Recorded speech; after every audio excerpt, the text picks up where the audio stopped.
ইসিসিএন private limited. আপনারা দেখছেন ইসিসিএন খবর। ইসিসিএন খবর, সবার মাঝে সবার সাথে।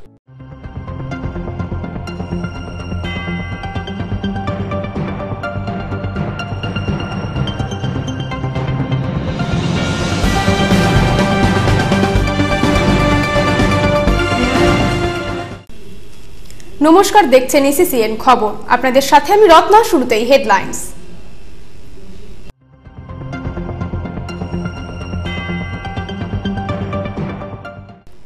স্বর্ণ ব্যবসায়ীর দোকানে ডাকাতির ঘটনায় অভিযুক্তদের গ্রেফতারের দাবিতে এসডিও এবং এসডিপিও দপ্তরে ডেপুটেশন দিল স্বর্ণ ব্যবসায়ীরা।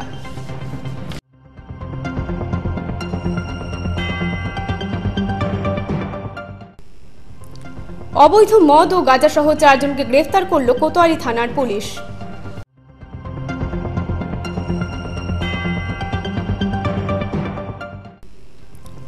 দিনহাটার বলরামপুর রোডে চড়কমাঠ সৌন্দর্যায়নের কাজ শুরু করল পুরসভা। আসছে বিস্তারিত খবরে। স্বর্ণ ব্যবসায়ীকে মারধর করে দোকান থেকে স্বর্ণলঙ্কার নিয়ে চম্পট দেওয়ার ঘটনায় অভিযুক্তদের অবিলম্বে গ্রেফতারের দাবিতে দিনহাটা মহকুমা শাসকের দপ্তরে বিক্ষোভ দেখিয়ে ডেপুটেশন দিল স্বর্ণ ব্যবসায়ীরা।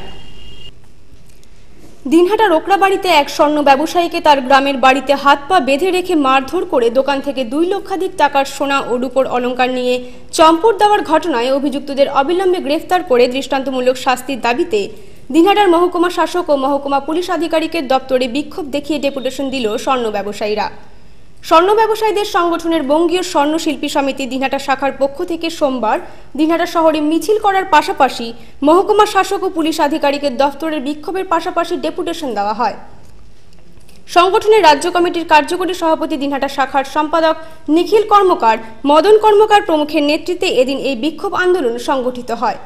এদিন দিনহাটা মহকুমা শাসকের দপ্তরের সামনে বিক্ষোভ চলাকালীন সেখানে বক্তব্য রাখতে গিয়ে সংগঠনের অন্যতম নেতা নিখিল কর্মকার বলেন, তাদের এক সদস্যকে গত মঙ্গলবার গভীর রাতে একদল দুষ্কৃতী মুখে কালো কাপড় বেঁধে এসে ওর বাড়িতে ঢুকে তাকে মারধর করা ছাড়াও আগ্নেয়াস্ত্র দিয়ে আঘাত করে হাত পা বেঁধে রাখা হয়।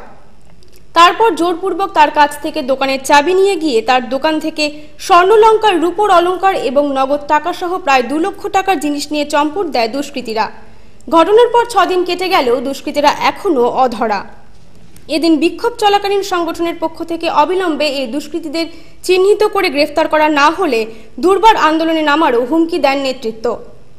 এদিন উভয় স্থানে বিক্ষোভ চলাকালীন সংগঠনের রাজ্য কমিটির কার্যকরী সভাপতি দিনহাটা মহকুমার সম্পাদক নিখিল কর্মকারের নেতৃত্বে এক প্রতিনিধি দল মহকুমা শাসক ও দিনহাটা মহকুমা পুলিশ আধিকারিকের সাথে দেখা করে তাদের হাতে দাবিপত্র তুলে দিয়ে অবিলম্বে দোষীদের গ্রেফতারের দাবি জানান। সংগঠনের সম্পাদক নিখিল কর্মকার বলেন, গত 15ই জানুয়ারি রাত 1:30টা নাগাদ দিনহাটা ওকরাবাড়ি বাজারে মিঠুন সোনার নামে এক স্বর্ণ ব্যবসায়ীর দোকানে দুঃসাহসিক ডাকাতির ঘটনা ঘটে। এই ঘটনার আগে দুষ্কৃতীরা 1 কিলোমিটার দূরে ওই স্বর্ণ ব্যবসায়ীর বাড়িতে গিয়ে তাকে ডেকে তুলে মারধর করে হাত পা বেঁধে রাখে।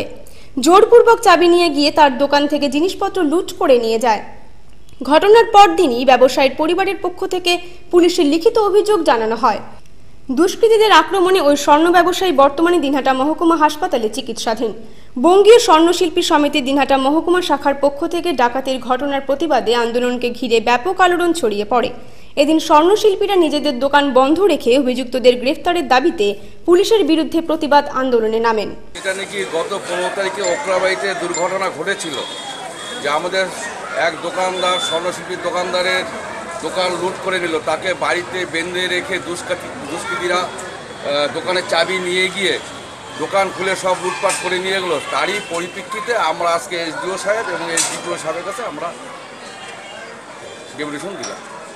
6 দিন হয়ে গেছে না? হ্যাঁ, 6 দিন হয়ে গেছে। অ্যারেস্ট হয়েছে কাউকে? না, এখনো অ্যারেস্ট হয়নি, হয়ে যাবে। বিষয়টি নিয়ে দিনহাটার এসডিপিও উমেশ জি গানপাত বলেন, ওকরাবাড়ির ঘটনায় পুলিশি তদন্ত এগিয়ে চলেছে। ইসিসিএন খবর। অবৈধভাবে মদ ও গাঁজা বিক্রির অভিযোগে 3 জনকে গ্রেফতার করল পুলিশ। সোমবার সকালে কোচবিহার শহর লাগোয়া পিলখানা এলাকা থেকে ওই 3 জনকে গ্রেফতার করে পুলিশ। এদের কাছ থেকে 275 বোতল দেশীয় মদ উদ্ধার করা হয় বলে পুলিশ সূত্রে জানা গেছে। পুলিশ সূত্রে জানা গেছে, অবৈধ মদ বিক্রির অভিযোগে 3 জনকে গ্রেফতার করা হয়েছে। তারা হলেন পিলখানা এলাকার বাসিন্দা রাহুল হোসেন, কোচবিহার শহরের 1 নং কালীঘাট রোড এলাকার বাসিন্দা মহেশ কুমার ও অপরজনের নাম বিমল রায়। তার বাড়ি কোচবিহারের সিনারিডাঙ্গা এলাকায় বলে পুলিশ সূত্রে জানা গেছে। পুলিশ সূত্রে আরও জানা গেছে, কোচবিহারের পিলখানা এলাকা থেকে অবৈধ মদ বিক্রির অভিযোগে 3 জনকে গ্রেফতার করা ছাড়াও সংশ্লিষ্ট এলাকার থেকে দক্ষিণ দিনাজপুরের গঙ্গারামপুরের বাসিন্দা পিন্টু মণ্ডল নামে এক ব্যক্তিকে 17 কেজি গাঁজা সহ গ্রেফতার করা হয়েছে। ইসিসিএন খবর। এখন বিরতি, ফিরে আসছি বিরতির পর আরও খবর নিয়ে, সঙ্গে থাকুন। ফিরে এলাম বিরতির পর। দীর্ঘদিন থেকে অযত্নে পড়ে থাকা চড়ক পুজোর মাঠের সৌন্দর্যায়নের কাজ শুরু করল পুর কর্তৃপক্ষ। দিনহাটা শহরের বলরামপুর রোডে থাকা চড়ক পুজোর এই মাঠটি দীর্ঘদিন থেকে বেহাল হয়ে পড়েছিল। এই মাঠেই বছরভর নানা অনুষ্ঠান হয়ে থাকে। স্থানীয় বাসিন্দারাও বেহাল হয়ে থাকায় মাঠটি সংস্কারের জন্য পুরসভা থেকে শুরু করে প্রশাসনের কাছে একাধিকবার দাবি জানান। বাসিন্দাদের দাবি মোতাবেক অবশেষে স্থানীয় কাউন্সিলর গৌরীশঙ্কর মাহেশ্বরীর উদ্যোগে পুর কর্তৃপক্ষ মাঠটি সংস্কারে উদ্যোগী হয়। পুরসভা সূত্রে জানা গেছে, মাঠটি সংস্কার ও সৌন্দর্যায়নের জন্য প্রায় 5 লক্ষ টাকা বরাদ্দ করা হয়েছে। প্রাথমিকভাবে 1.5 ফুট মাটি ফেলে মাঠটিকে উঁচু করা হবে। পরবর্তীতে মাঠটি উঁচু করার কাজ সম্পন্ন হলে সৌন্দর্যায়নের কাজে হাত দেওয়া হবে।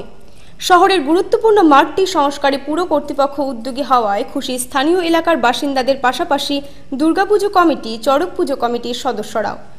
দিনহাটা পৌরসভার সংশ্লিষ্ট ওয়ার্ডের কাউন্সিলর গৌরীশঙ্কর মাহেশ্বরী বলেন, গত কয়েক বছর ধরে মাঠটি বেহাল হয়ে পড়েছিল। বিগত পুর বোর্ড মাঠটি সংস্কারে কোনো রকম উদ্যোগ গ্রহণ করেননি।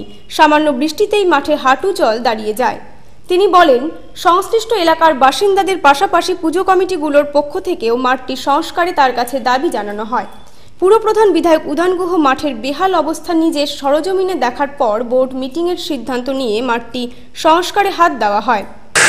প্রায় 4,90,000 টাকা বাজেটে এই কাজটা হচ্ছে। এটা কি মূলত কি কাজ বলা হচ্ছে? এটা এই এলাকার লোকের দীর্ঘদিনের দাবি ছিল। এই মাঠটা, চড়ক পূজার মাঠটা দিনহাটায় চড়ক একটা প্রসিদ্ধ মাঠ। এখানে বর্ষব্যাপী নানা রকম অনুষ্ঠান হয়, কিন্তু দেখা যায় অল্প একটু বৃষ্টির এখানে 1 হাঁটু জল হয়ে যায়। এর আগে মাননীয় পৌরপিতাকে আমি এখানে ডেকে নিয়ে এসেছিলাম। উনি দেখে বললো, ঠিক আছে, বোর্ড মিটিংয়ে একটা সিদ্ধান্ত নিয়ে করে দেওয়া যাবে। তো উনি মোটামুটি পৌরসভা উন্নয়ন কল্পে এই চড়ক মাঠটাকে একটা সুসজ্জিত করার জন্য 4,90,000 টাকার একটা এস্টিমেট দিয়ে মাটি ফেলানোর কাজটা চালু করা হয়েছে এবং সৌন্দর্যায়ন পিছনে যাতে মাটি না চলে যায় সেই জন্য গার্ডওয়াল দেওয়া হচ্ছে এবং এই এলাকা মানুষ এতে খুব খুশি। পুরপ্রধান বিধায়ক উদয়ন গুহ বলেন, প্রায় 5 লক্ষ টাকা ব্যয়ে মাঠটি সংস্কার ও সৌন্দর্যায়নের কাজ শুরু হয়েছে। ইসিসিএন খবর।